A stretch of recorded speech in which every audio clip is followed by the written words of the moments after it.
Well, welcome to the Rafe Granger podcast.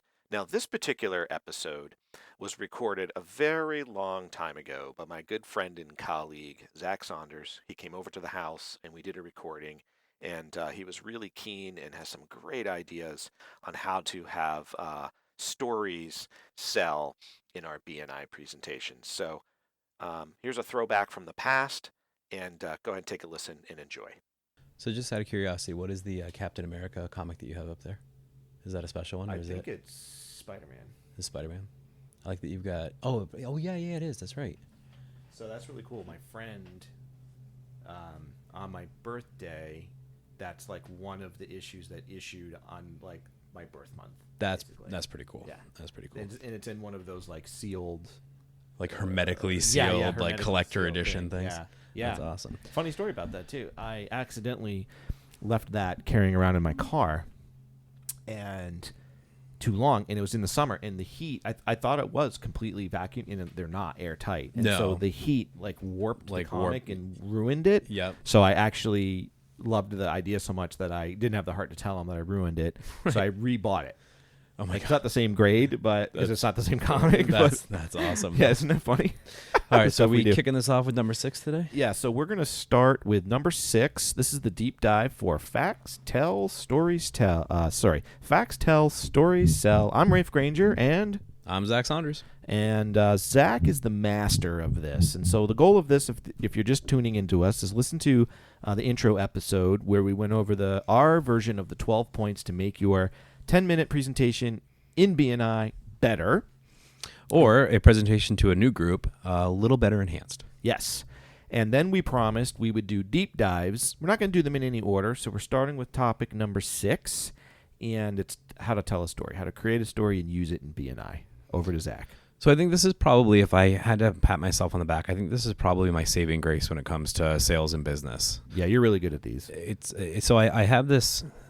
I can't remember where this all came from. I think if I had to look back far enough, I'd say probably my grandfather on my mother's side was probably the single interesting. biggest influencer of this phenomenon. He used to tell stories that would meander so wildly off course that you had no idea what he was talking about, and then all of a sudden, in an instant, he would say the one sentence that brought everything back to the point, and you all of a sudden had this incredible, detailed, rich world of a story to live in that would remind you of a certain fact. And he wasn't doing that on purpose? He No, just meandered his way to that killer sentence? I think he was just really old and kind of forgot what he was talking about, and then he would remember it and then bring it back somehow. So, I mean, his superpower, if anything, was That's he would keep you hilarious. engaged. So Okay. maybe I got that from him. I'm not sure. Who knows? Who knows? So anyway, so facts tell and stories sell. So this is kind of a famous expression, and it's somebody smarter than I am that came up with this. But the idea there being is, I can tell you a lot of really interesting things about a topic or a person or a business or something like that. But until I give you something that you can repeat in a memorable and meaningful way, it's kind of irrelevant. So diving into a little bit of background. So my background outside of mortgage work is I coached high school and college rowing crew for a number of years. And Just a quick question on that. yeah. I don't know anything about rowing. How do you coach that? Isn't that like get in the seat and row? So I used to sit in a coaching launch, and I would putter alongside with my little 5-10 horsepower Mercury engine, and I would yell through a megaphone, and then I get frustrated and drop the megaphone and just yell to these 8-9 kids sitting in a boat that always looked either horrified or embarrassed that their coach was screaming from a boat at them. So that was the short answer. What's there to coach? So crew is actually, believe it or not, an extremely technical sport. It is? Well, you see it on the Olympics, and it just looks easy. You know what I mean? Like, Yeah, hey, that does to me. I can hold a paddle. I can go in there, but there's a lot of It subtle looks nuances. hard in that you would need endurance and strength. Yeah. But other than that, I'm like, yeah, how yeah. Well, Tell us a little bit about it. So my background when it comes to that is, so I rowed in college at UNH. I rowed for a wonderful man named Pete Cathy. And is that what it's called, rowing? Do you say I rowed or do you say I crewed? I don't even know the terms. So crew is the sport, but Okay. rowing is the activity. So for example, Okay. you don't football, you play football. Yes. You pass, catch, tackle, receive. Those are all the activities within that sport. So in crew is the activity, crew is the sport, rowing is the activity. And do you say I was a rower? Yeah, so I was a rower, not I was a crewer. Okay. which drives me crazy, by the way. People say it all the time. So, Oh, they do. Oh, yeah, okay. neither here nor there. All right. So anyway, what are those boats called? Those long. so they're called shells. Shells. Yeah. So you've got. And what are the different sizes? Are there 1-man ones, 3-man ones? So you've got a single, which is just one person with 2 oars, and when you have 2 oars, it's called sculling. And if you have 1 oar, it's called sweeping. And the way that I always help people remember that is if you've got a broom, you have 2 hands on one broom and you're sweeping. And sculling, if you imagine you swing your hands in towards your chest, if you miss, you're going to catch yourself in the skull. So. Wait, so sculling's 2 people? Yeah, no, sculling is 2 oars. So you have one oar on each side with 1 hand on each oar, whereas sweeping, you'd be responsible for 1 oar that goes way out the side. So like if you're watching the Olympics, you have 8 guys in those big long shells and they each have 1 oar. That's a sweep 8. Oh, do they have a scull 8? They do. Some people call it like an oct or an octo or something like that. Those are extremely unusual. Those are more, I think, we never had one anywhere that I ever coached or rowed, but I believe those are more of like a training vessel than anything else. But to answer your question, you have singles, which is one guy sculling, 2 oars. You have a double, which is 2 people who each have 2 oars.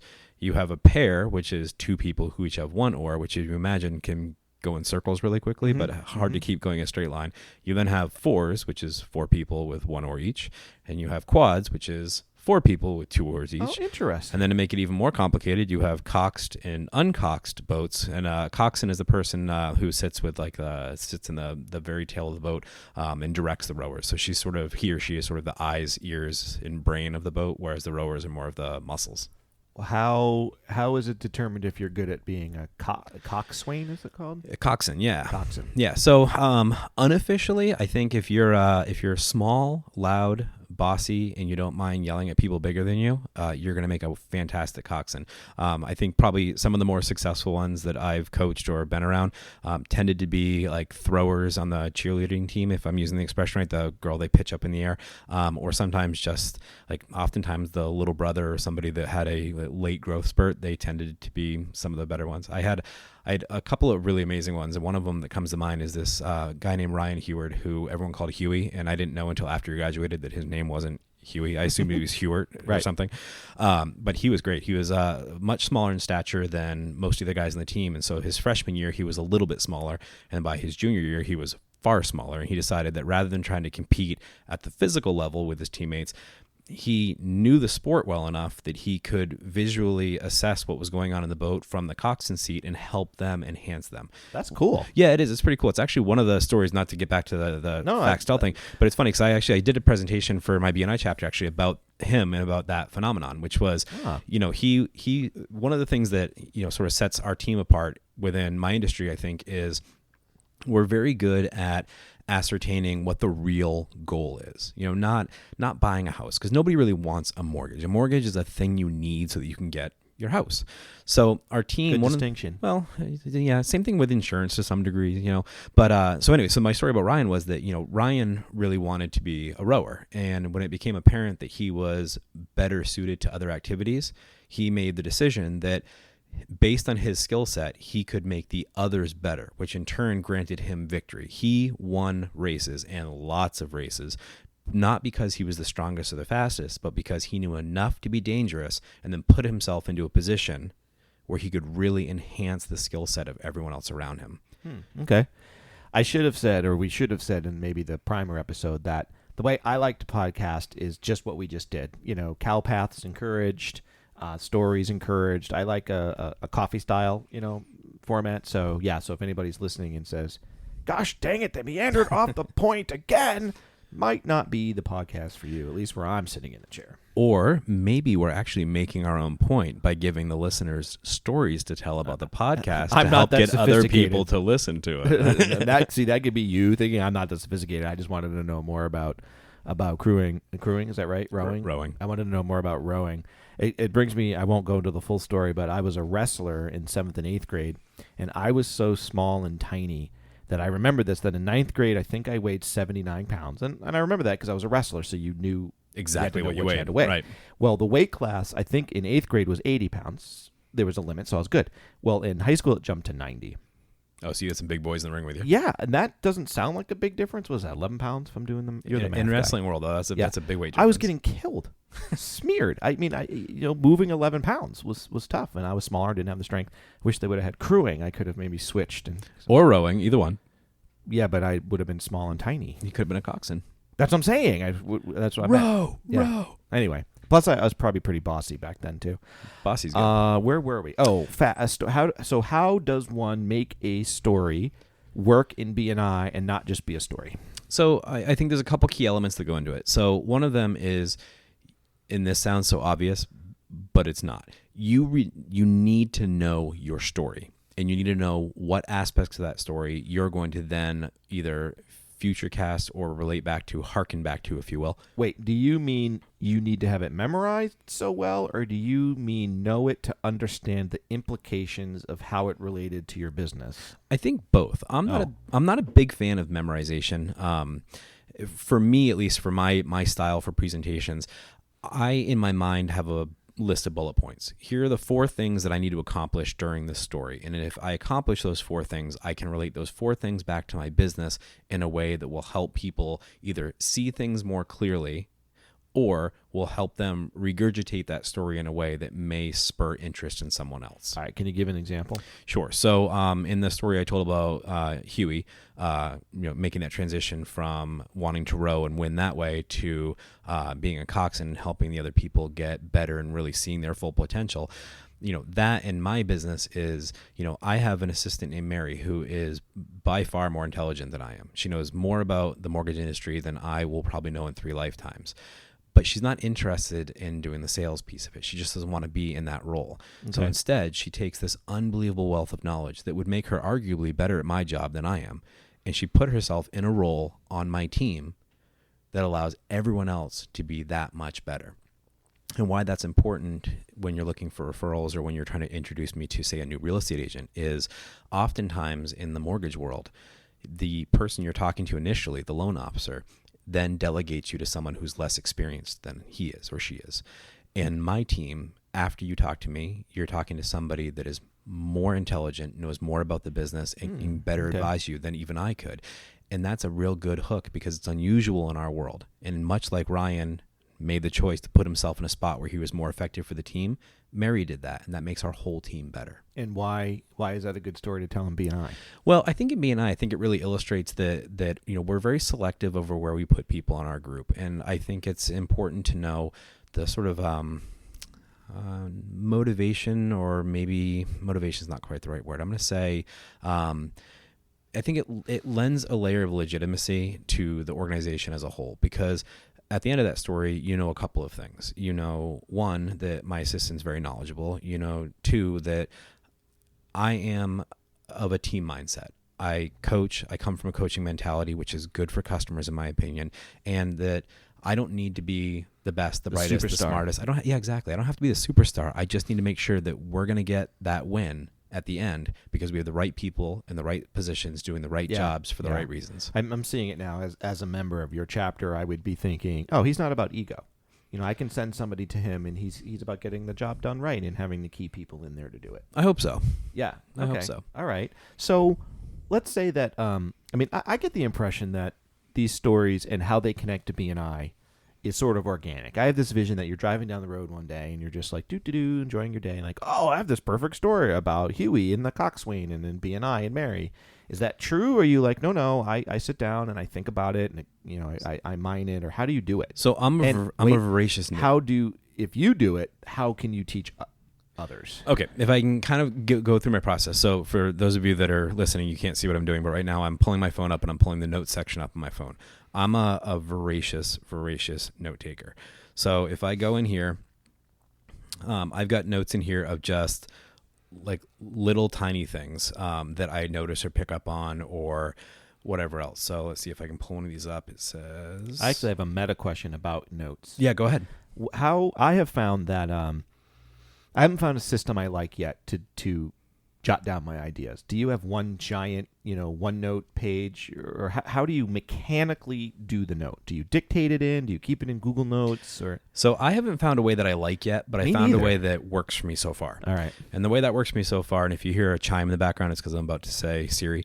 But what I do is if I think of something, I say, hey, Siri, take a note. And Siri chimes in and says, what would you like to say? And I spit out as much as I can in the short amount of time I have while it's still in my brain. And then I kind of forget about it. And then I go back to it. And if I can remember what I was thinking from the note, then I know it has legs. Like I know I can build from there. Okay. If I don't, then I can't. Like I'm Now, looking at this wait, right. Dumb question. Oh, go ahead. How do you go back and find it? Because I have Google, and I'll go Google, take a note, and it does. Mhm. I have no idea where it's stored. I So can't go back to it. Yeah, you got to try to find the notes section, or you can probably just say, hey, Google, open notes, and it will probably open it up for you. It took me a Okay. while to find it on my iPhone, Okay. but like I go back through. So if I look right now, my last couple notes, one of them says, cheese balls are not balls. One of them says, does a straw have 2 holes or 1 hole? One of them says, kids' chicken tenders are the best thing ever for kids, but grown-ups can't stand them. At what point do you stop loving chicken tenders? Now, those are enough memory hooks for you to go from there? So in that case, no, they're not. But one of them here that does, and I'm actually reading it right now for I think probably the first or second time, and I'm remembering exactly where I was it says in here, hard work leading up to grass seed growing is not the same as Ollie's enjoyment of planting seed with Dad. So what that is, and I'll use that note, and now I'm going to tell you how I'll craft the story. So I'm going to sort I of got you. workshop this I out got loud you. with you. Okay. So I feel like we're going in the right direction. I hope so. So from that note, basically what I do is I grab a piece of notebook paper and I start thinking about, okay, where was I going with all of that? And I remember, okay, so this year was the first year that I decided I was going to have an awesome yard. We have a 110-pound German Shepherd, and when female dogs pee, grass dies. There's just no way around it. So I decided I was feel like gonna that should be on a T-shirt or it something. should. That should be like a billboard somewhere, Hashtag. like True Green Chemalong. When dogs pee, your grass dies. But so so now thinking about that note, I'm remembering. Okay, so now my yard does look really nice right now, and the reason it looks nice is because of the following series of events. The first thing I had to do was I had to killed train your dog. Well, right, I got rid of the dog. No, so the first thing I had to do was I had to convince Maggie, our dog. Our dog's name is Maggie. I had to convince Maggie that peeing and going potty in the bark mulch was just as good as peeing on the grass. Okay. Once that was done, now I was able to deal with the grass. I took away the thing that was ruining it, and now I can work on it. So step number 1 was doing my research. So I went online, went on YouTube, Googled everything under the sun, and figured out what I thought my key problem was that the giant oak tree we had has a tendency to make the soil very acidic. So if the soil's acidic, I needed to treat that. So step number 3 is, how do you treat that? So I sent a soil sample out. They sent me a thing back and said, here's what your pH is. Here's about how much you need a spread of lime and everything else, and I need that Malorganite, like all this stuff, to get the soil back to a point where grass would grow. And then it was a matter of, all right, how do you ideally plant grass in the Northeast when it could be 65 in the afternoon and 27 in the evening? So I did that research. So then that fast forward. So now we're starting to see some development. So this brings us to 3 Sundays ago. So 3 Sundays ago, maybe 4 Sundays ago, it was Mother's Day. I'm outside, I'm in the yard, and I'm with my son. Now, part of the other reason why I had never really had a good yard before was because my 3-year-old was obviously 2 last year, 1 the year before, and a newborn the year before that. So working outside with a 1-year-old is chaos, because anything I did, he was going to undo, or I'd have to be chasing him around. Yeah, you have to follow him. So he's finally at an age now where he really wants to do things that Dad wants to do. And so we're outside and we're planting grass seed together. So Mother's Day. So Mother's Day rolls around, we go out, and as we had for a long time, we're throwing out grass seed, and he's laughing and having a good time and dumping piles of it everywhere, and I'm trying to spread them out, and we go inside at the end of the night. And then Monday morning rolls around, and I'm getting ready to leave for work, and we're outside on the porch, and I hear, "Daddy, grass!" And I walk over, and he's looking off the edge of the porch, and he comes running over and runs down the stairs and dives on the ground in this big, field of dirt, and there's these tiny little, barely noticeable sprigs of grass coming up. And I realized at that moment, and this is where the note came from, in his mind, it was, I put down seed yesterday. We have grass seed this morning. Mm-hmm. We have grass this We morning. have grass this morning, sir. We have grass this morning. Little shoots. Grasslings, if you will. Sure. So we have grasslings.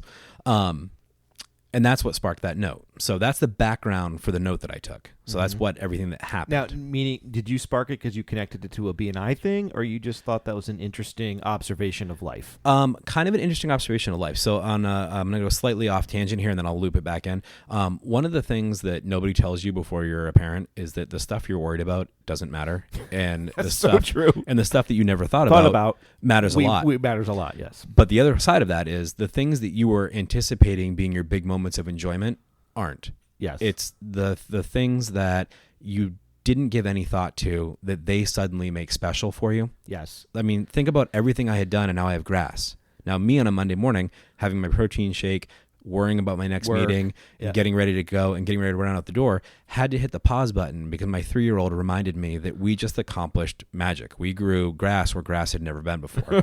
Right. So that's what sparked. You just did science. So that's what sparked me taking the note. Now, because I was able to go back at a later point in time, look at that one note and say, Can I ask a dumb question? Yeah, by all means. Because I need to know how to grow grass. Sure. It can grow in just one night? So not exactly. So what happens is the grass that we've been planting for the course of several weeks started to sprout, but in his mind it was grass seed yesterday and grass today. So the seed we planted on Mother's Day was weeks away from growing, but we had been planting kind of periodically over the course of several weeks. So anyway, so getting this all kind of back is, so when I saw that and caught myself in that moment of, you know what, he's right, this is kind of cool, we should go check this out. I grabbed my phone and then I rattled off that note. And so when I rattled off that note, I put the phone away and I stopped thinking about it. Going back at it, then I read through those other notes, cheese balls or not balls, do straws have 1 hole or 2 holes? And then I got to that one. And when I read that, it instantly flooded me with like all those memories of like him being out there and him being outside that Monday morning, me being a little late to work because we were celebrating this little moment, like all these things. And I knew, okay, if I remember that much detail about that silly note, there's something here. Interesting. Now, how do we make this about business or BNI? And that's where the hard work comes in. So, okay. If you get yourself accustomed to sort of documenting your day in a way that is reflexive, and not every day, but just like when things happen, and then you can get yourself accustomed to the idea of, if you can't remember what it was, it probably wasn't important. And then take the one more step of give yourself a little time block, 20 minutes once a week, whatever it happens to be, to sit down and go, this was memorable for me for a reason. And if it's memorable for me, it'll be memorable for somebody else. How do I make this about work?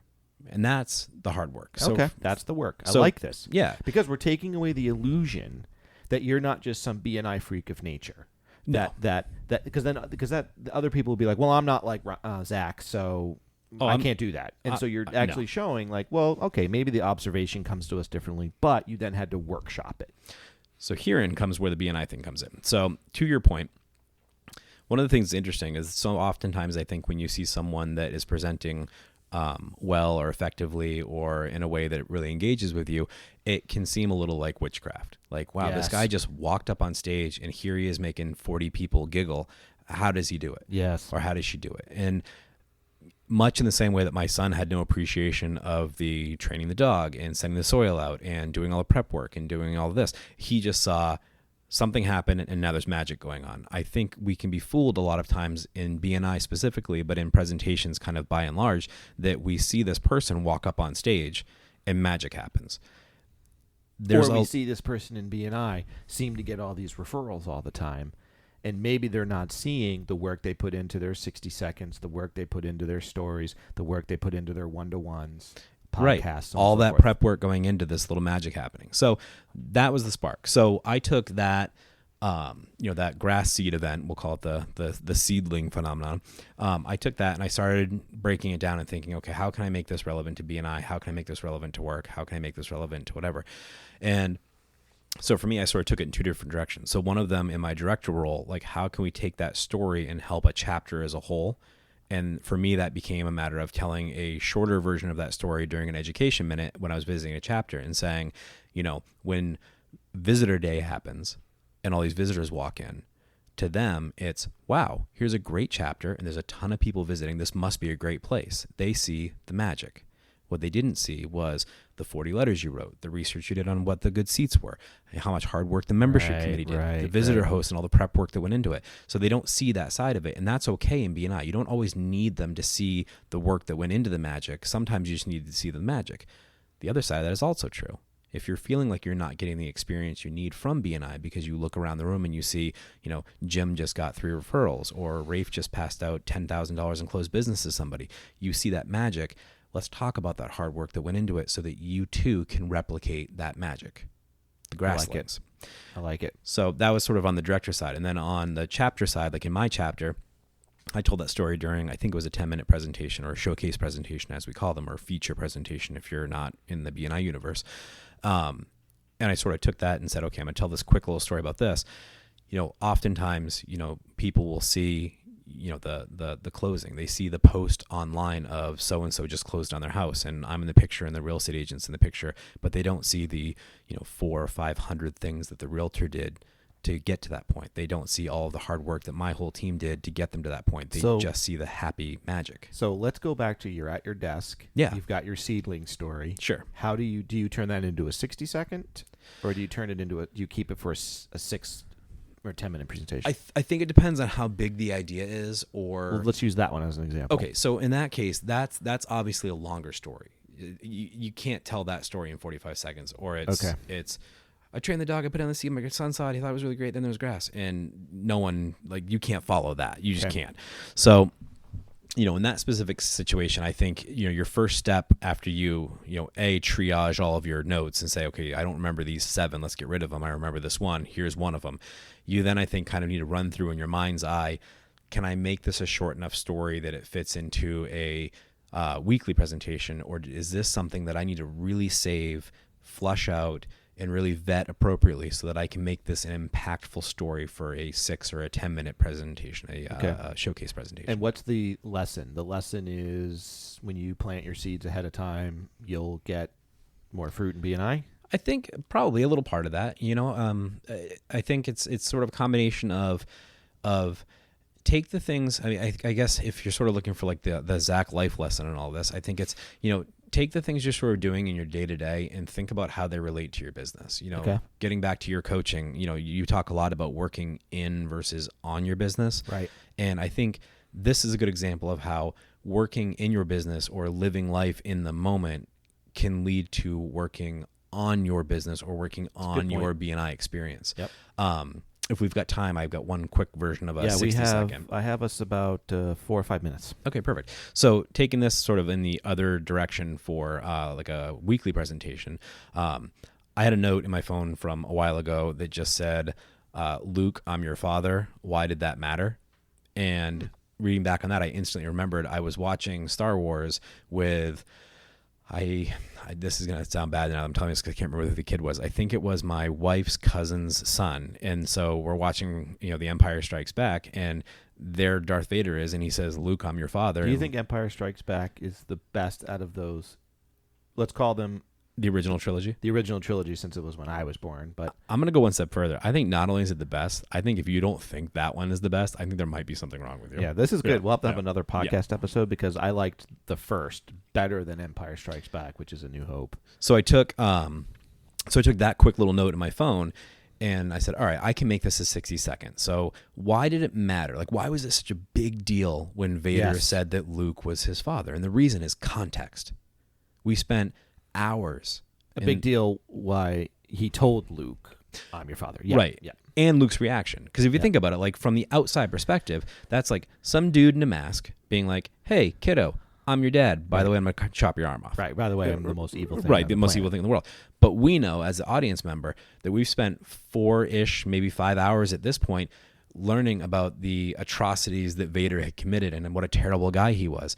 So it's context. So from those notes, I put together the 60 seconds of, and I'll set a quick timer here to make sure I don't go over time for 60 seconds. But, you can put something together with this that just says, so when Vader tells Luke in the cloud city of Bespin that I'm your father, Luke reacts very viscerally and the crowd goes wild. It was considered one of the biggest reveals in cinema history. Yes. But why? And the reason is context.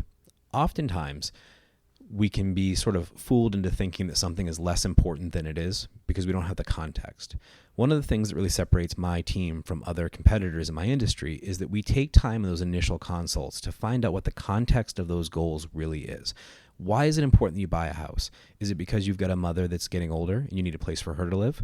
Is it because you're trying to start a family? Or is it because you're trying to build a portfolio for lending or for ownership? The point is, spend the time to develop the context to help you accomplish your goals in a more effective way.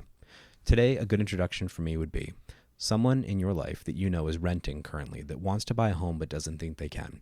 Perhaps we can uncover the context and from there help them accomplish that goal. Zach with RMS.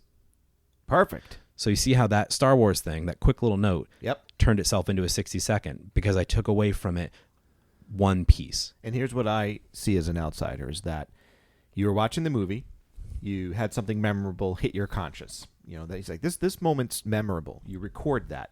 Later, when you're doing your BNI 20 minutes at your desk, you then connect the dots to you, which was context. How can I use context as an illustration in my business? How can I teach that to my team? Right. So it sounds like for anybody listening, it goes back to my teaching roots. You know, what were the elements, or my lawyer roots that we use elements to build cases?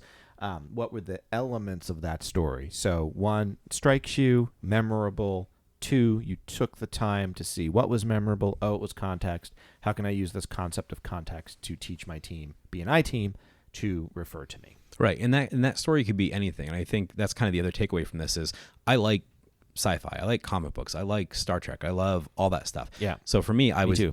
doing something I already enjoyed and just took a moment to be conscious of BNI. How can I make a business message out of it? If you're a musician, you can tell that same grass story from playing a guitar story. Right. You know, someone walks up and watches whoever, Dave Matthews, for lack of a better expression, get up there and play, and he does his thing, and he sings and does everything, and you watch it, and it's magic. It's a guy up there with a guitar who's mesmerizing 100,000 people. Right. There's context, there's background, there's every version of the work that goes into it. So taking things you love and developing conversations about those that relate to your business or to BNI, it does take time to develop as a skill, but you can do it incrementally over time and really find yourself with this vast wealth of, you know, things that you can speak to because you're passionate, which is beneficial in a BNI chapter, because if you're passionate about something, people see that and they want to engage with you. Yes. But so also true. it doesn't feel forced because you love this thing and you want to share with your group something that you love. Love it. So if somebody wants to connect with you to get their stories better, how do they reach you? So you can reach me at zachary.saunders@rmsmortgage.com, and that's RMS like Ralph, Mary, Scott. And same thing for if they want to contact you for a loan. Sure, yeah, or call me for a free consult, either or both. Okay. Do you want to do the phone number? Yeah, sure. So my direct line is 603-770-8118. Feel free to give me a call if you have questions about developing better stories for your BNI presentations, or if you just have additional questions about any of the other 12 sections of this podcast that Raef and I are putting out. Yeah, cool. Hey, thanks for listening. And again, we're kind of just playing it by ear as to which one we'll do next. You never know. We'll spin the wheel of BNI and we'll come back with a deep dive into another section for your BNI presentation or just a presentation. Thanks for listening. I'm Raef Granger. I'm Zach Saunders. All right, have a great week.